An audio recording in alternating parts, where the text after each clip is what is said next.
How to fix touch screen not working on iPhone after the iOS 18 update. How's it going, everyone? Welcome back to this guided studio. And if you found your iPhone touch screen issue like it's not working, it's unresponsive, or having any kind of problem with your touch screen, then don't be panicked. Here in this video I'll show you the couple of ways of how you can fix the problem. So not wasting any more time, let's jump right into the video, guys.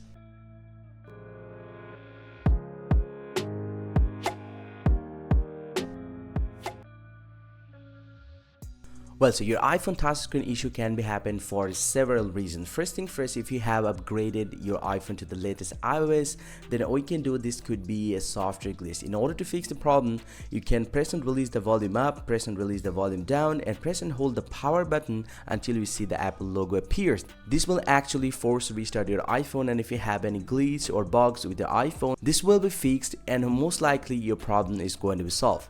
But let's say you did this process but you're still having the same problem, then this is the time to check for a new iOS update. Go ahead and open up the settings application from your device and then scroll down, tap on general, tap on software update, and if you found any pending update, go ahead and update your iPhone to the latest iOS in order to fix any bugs or glitches that you have with your iOS version. But if you don't find an update, don't worry, just get back to the general once again and then scroll down to the bottom, tap on transfer reset iPhone, tap reset and tap reset all settings, the first option, and then put your passcode right over here and then simply go and tap on reset all settings, but make sure this will reset all of your settings and it'll get back to the default. And once you do that, most likely your problem is going to be solved and your touch screen will start working correctly.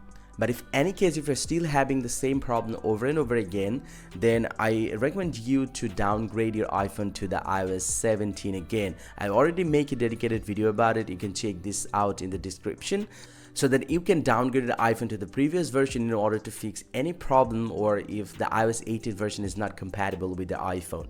But if none of these steps work for you, then this could be a hardware issue. In case, you just need to contact with Apple Care in order to get further assistance. Hope you find this very helpful, guys. If you do, please drop a like and subscribe to the channel. See you guys around, and thank you very much for watching.